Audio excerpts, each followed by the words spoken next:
Assalamualaikum warahmatullahi wabarakatuh. Bismillahirrahmanirrahim. Wassalatu wassalamu ala rasulillah. Kembali lagi dengan saya, ya, Muhammad Bashir Husana. Sini saya akan mempresentasikan atau menjelaskan tentang kitab Ummul Quran yang kedua. Jadi yang kemarin adalah yang pertama, bisa dilihat notif di atas ini. Oke. Lanjut. Jadi yang kedua ini tentang pembukuan Al-Quran pada masa Kanjeng Nabi Muhammad dan juga Khulafaur Rasyidin. Pertama adalah pembukuan Kanjeng Nabi Muhammad. Jadi pada saat pembukuan Kanjeng Nabi Muhammad itu belum berupa buku atau belum berupa mushaf. Jadi masih berupa tulisan, tapi masih tercecer di mana-mana itu loh. Ada yang di sahabat, dihafalkan sahabat. Oke, saya lupa. Sebelumnya saya hormati Abi Hanif dan juga Umida selaku pimpinan pesantren Subul Kamlar Banafika dan juga pada guru-guru sekalian, dan pada orang tua saya dan juga teman-teman saya. Oke, jadi lanjut ya.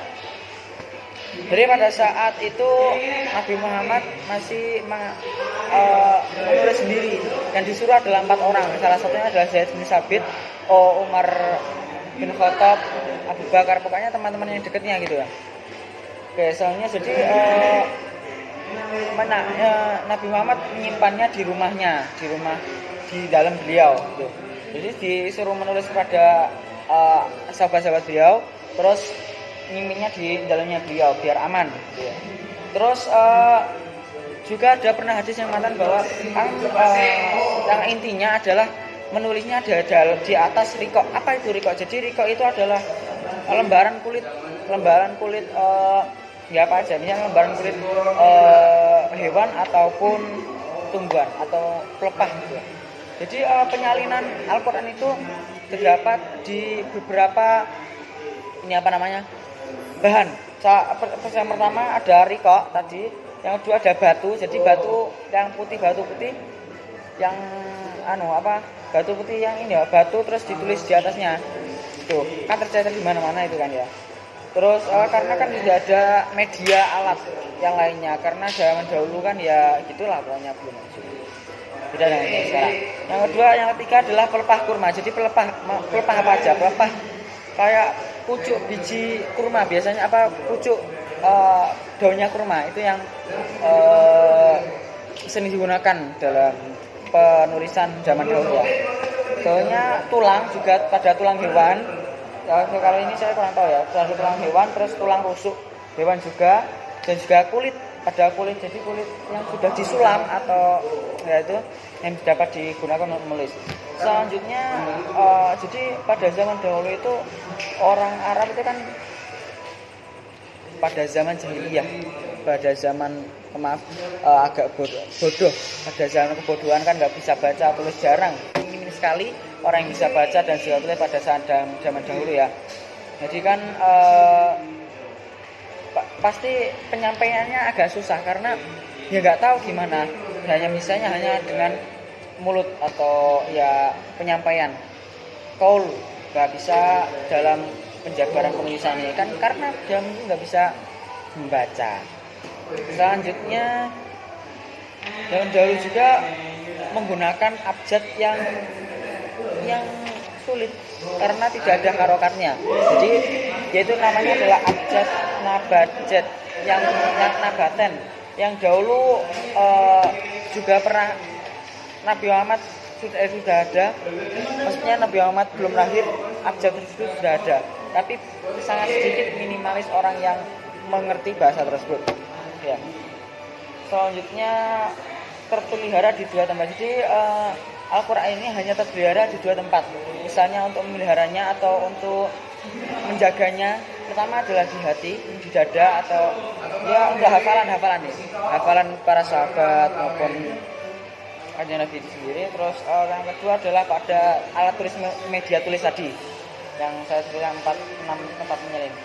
Terus selanjutnya, jadi dahulu belum berbentuk buku, cuma berbentuk ya selembar-selembar yang tercecer di batu lah, di tulang yang dikumpulkan jadi satu. Terus belum ada kayak surat ini juz ini itu belum ada. Jadi penyempurnaan itu nanti saya jelaskan. Oke, yang selanjutnya adalah pengumpulan pada saat penulisan pada saat Khulafaur Rasyidin atau 4 khalifah itu ya. Pertama adalah Abu Bakar itu memerintahkan untuk mengumpulkan ininya. Dia Abu Bakar itu mengumpulkan sendiri. Pertama dia mengumpulkan sendiri. Terus ada pemikiran dari Umar bin Khattab bahwa untuk mengumpulkan Al-Quran tersebut. Terus pada saat ada suatu ketika bahwa pada saat perang apa namanya? Terus perang memusuhi Musailamah Al-Kadzab, perang musuh orang Murtad. Itu banyak hafid yang terbunuh sekitar kisaran 70 orang. Terus Abu Bakar ini menyuruh Zaid bin Sabit dan juga kisaran sahabat yang lain untuk menjadi penulis yang pertama. Pimpinannya itu adalah Zaid bin Sabit. Terus dalam kurun 1 tahun itu nggak tahu hadis sahih atau yang belum benar, karena 1 tahun adalah kurun yang sangat singkat, jadi bisa jadi lebih ya. Selanjutnya pada saat pengumpulan Umar ini, pada saat Umar pengumpulannya itu diberikan pada Hafsah, putrinya atau janda dari Nabi Muhammad. Kan nggak etis misalnya, meskipun nggak etis kan menyimpan untuk dirinya sendiri, kan harusnya kan dibukukan banyak. Karena itu meskipun putri dari Umar maupun janda dari Nabi Muhammad pun sangat tidak diperkenankan, seharusnya kan dibukukan banyak agar seorang mengetahui dan juga tidak salah dalam pembacaannya. Nah, ini terdapat perbedaan atau konflik antara satu umat dengan umat yang maksudnya satu golongan bangsa lain pada saat perang itu gini, apa namanya, pembedaan pembacaan Al-Quran.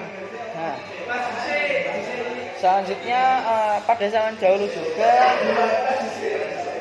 pembukuan diperintahkan oleh Utsman. Itu pembukuan ya, bukan pengumpulan. Jadi pembukuan sudah selesai. Hafsah di calling pada Utsman bahwa untuk mengirimkan mushafnya biar dibukukan oleh 4 orang.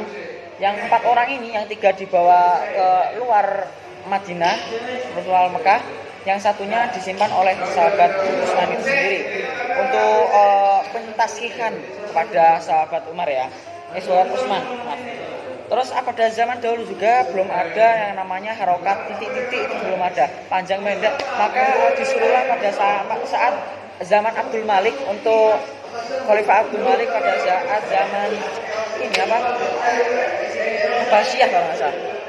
Pada saat Abbasiyah itu menyuruh untuk mengasih harokat.